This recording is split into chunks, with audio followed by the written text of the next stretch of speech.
안녕하십니까 우리 뉴스 애청자 여러분, 노익희 본부장입니다. 오늘은 재미있고 유익한 영화 이야기로 인터뷰를 준비했습니다. 스튜디오에 한창섭 원장님 나오셨습니다. 원장님 안녕하세요. 네, 반갑습니다. 네, 반갑습니다.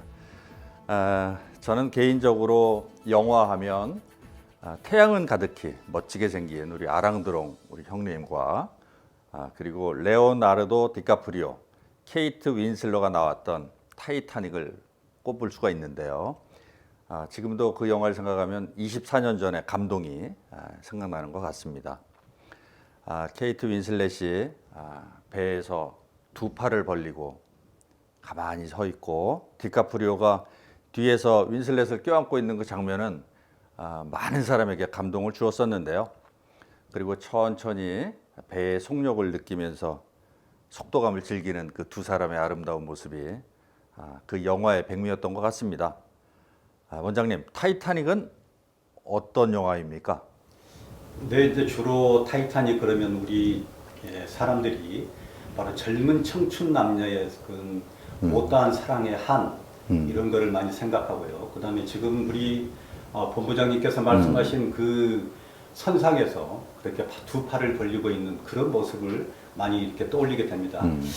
그런데 이제 영화 타이타닉의 근원이 되는 것은 1898년에 바로 모건 로버튼의 소설 타이탄의 자네란 그런 소설에서 이 모태가 됐습니다. 그래서 거기에 보면 7만 5천 톤급의 그런 배가 초호화 유람선이 만들어졌는데 거기에서 3천 명이 승선을 해서 약 절반 이상이 침몰로 죽는다는 그런 소설이거든요.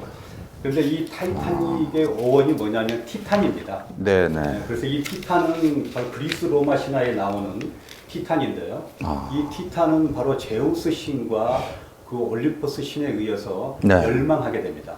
그리고 이제 그리스가 로마에 패망하게 되면서 이 티탄도 없어지게 되는 거죠. 그래서 우리가 이 타이타닉호와 우리 기아 자동차에서 나온 그 타이탄 트럭이 바로 이 티탄에서 나온 겁니다. 그래서 이 타이타닉호는 2,000명의 승객 중에서 바로 1,517명이 사망하게 되는 20세기의 가장 참혹한 그러한 사건입니다. 타이타닉. 절대 침몰하지 않는다는 그 타이타닉이 침몰했는데 영화에서는 빙산에 부딪혀서 침몰했다고 그렇게 나오더군요.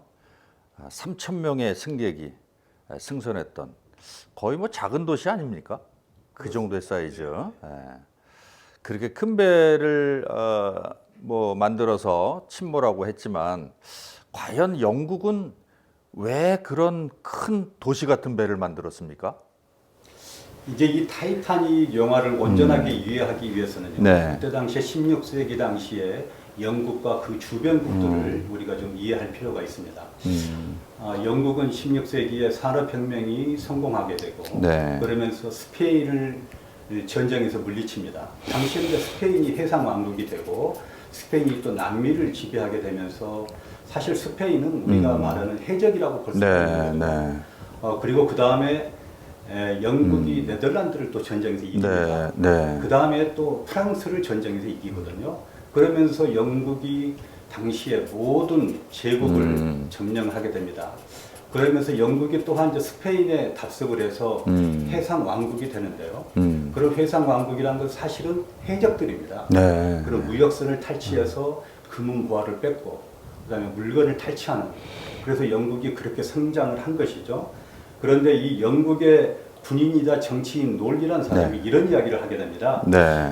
바다를 지배하는 것은 세계의 무역과 부를 지배하는 것이며 따라서 세계 전체를 지배하는 것이다. 그래서 이제 그 엘리자베스 여왕 때 그 영국이 가장 번성하게 되는데요. 번성하게 된 이유가 뭐냐면은 민간업자에게 허락을 해줘서 그 민간업자가 해적질을 할 수 있도록 정당성을 부여해주는 그런 제도가 있습니다.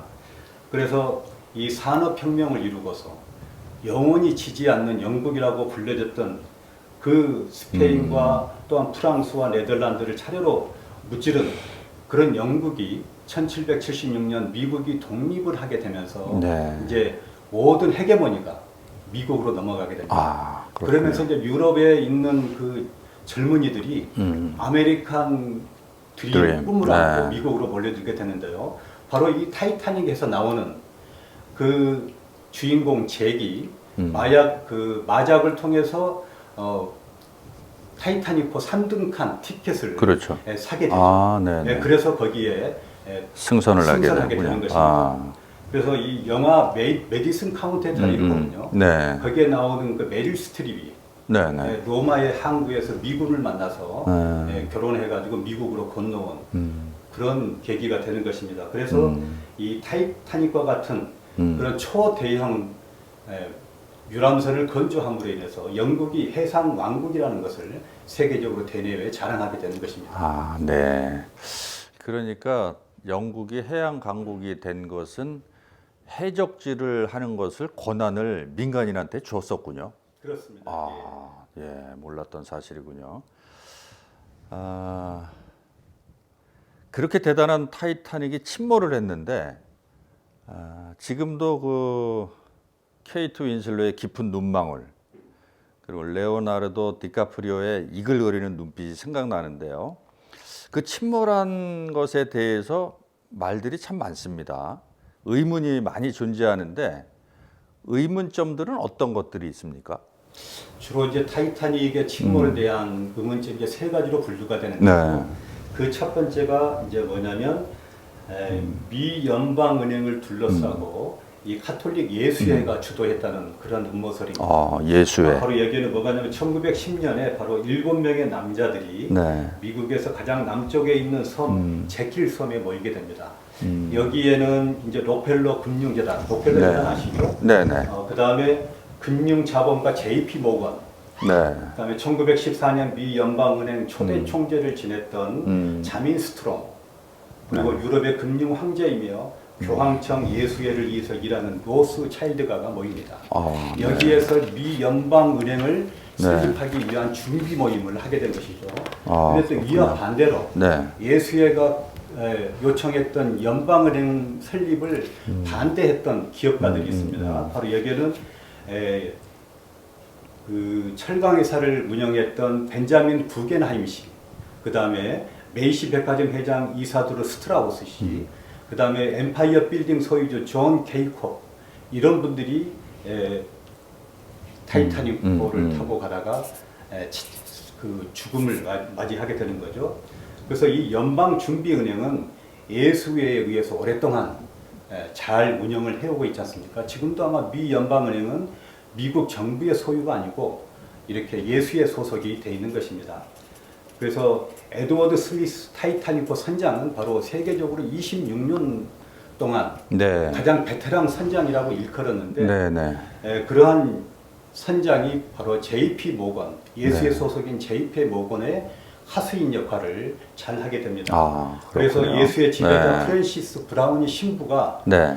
타이타닉에 같이 탑승을 합니다. 그날 탑승을 하고 있다가 그 선장과 그 다음에 그 타이타닉에 탑승했던 그 기업인들과 같이 사진을 찍고 네네. 중간 기항지인 바로 아일랜드 퀸스타운에서 이 신부님을 내리게 됩니다. 네. 네, 그리고 두 번째는요, 이제 보험금을 노리고 바꿔치기 했다는 그러한 설인데요. 이 타이타닉호보다 먼저, 1년 먼저 만들어진 올림픽호가 있습니다. 네. 근데 이 올림픽호가 출항한 지 3개월 만에 이 영국 군함과 충돌을 해서 많은 손실을 입게 됩니다. 근데 영국 군함까지 거기서 이제 보상을 해야 되는 막대한 손해를 일으키게 되고 네. 다시 그 배를 수설해서 출항을 했는데 5개월 만에 다시 또 고장이 납니다. 그러다 보니까 이제 주주들이 많이 항의를 하게 되고 이 회사는 다시 고민에 빠지게 됩니다. 그래서 보험회사들이 계약 해지가 이어지고 심각한 재정난에 빠지게 되는 이 회사가 묘안을 해냅니다. 그것이 바로 뭐냐면 올림픽호를 타이탄호로 둔갑시키는 것입니다. 네. 그렇게 어떻게 하느냐? 그러면은 사활을 걸고 제작한 타이타닉호를 네. 세상에서 가장 크고 안전한 배, 신도 침몰시킬 수 없다라고 장담했던 그런 배라고 그렇게 홍보를 하고 있습니다. 그래서 화이스트 스트라인사는 타이타닉호의 이름을 그 이름으로 보험 비용을 받아가지고 다시 음. 회사에다가 재투자를 하게 되는 거거든요. 그래서 로빈 가드너 네. 박사가 이 점에 네. 있어서 의문점을 제기를 합니다. 그 의문점이 첫째는 뭐냐면요. 올림픽호와 타이타닉호가 외관이 똑같다. 내면도 똑같다. 그리고 똑같은 색으로 도색을 했다는 것이죠. 그 다음에 사고 발생 지역인 뉴펀들랜드 해역은 아주 해양에서 그 빙산이 많기로 유명한 것인데 왜 하필이면 그 난 코스를 선택했느냐는 거죠. 또 두 번째는 주요 인사들이 당일날 타이타닉호를 승선하지 않았다는 것입니다.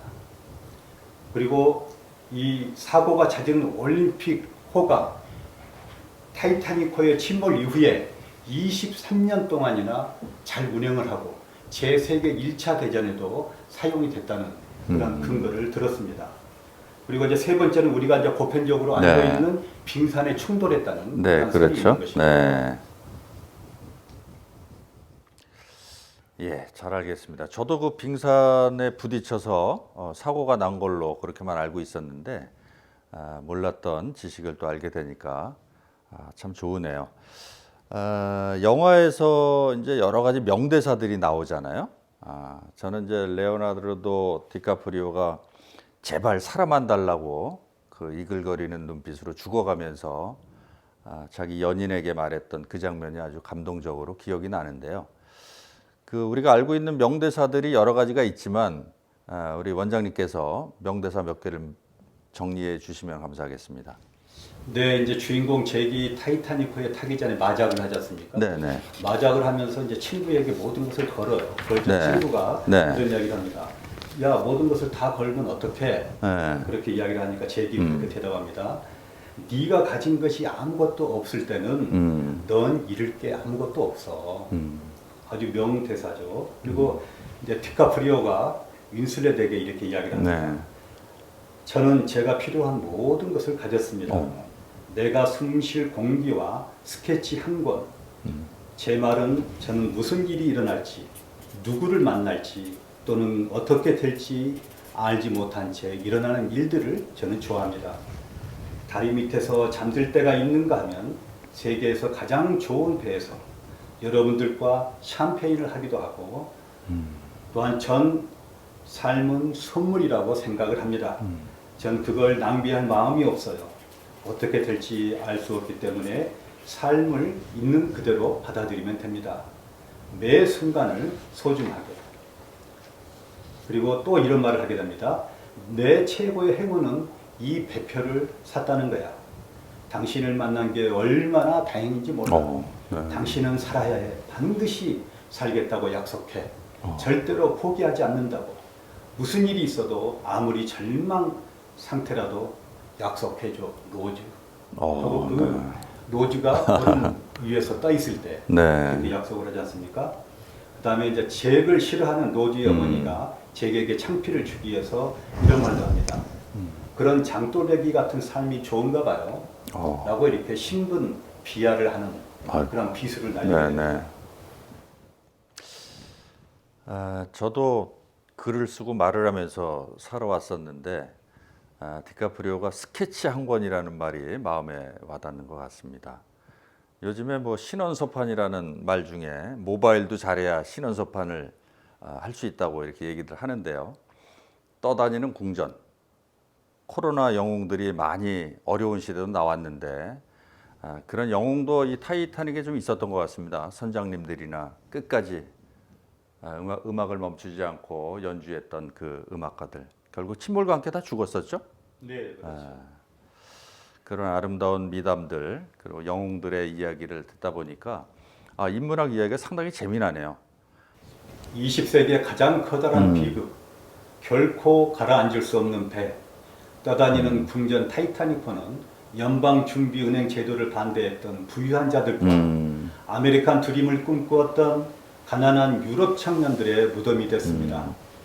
1913년 12월 예수에는 제1차 세계대전을 시작하기 위해 연방준비은행을 통해서 충분한 재원을 마련하게 됩니다. 금융자본과 산업자본의 융합이 이루어지면 소수의 거대한 독점 기업의 힘이 종교적 멘탈과 융합될 때 사회 정의는 사라지고 사람들의 생명은 소모품으로 전락하게 된다는 진리를 보여주고 있습니다.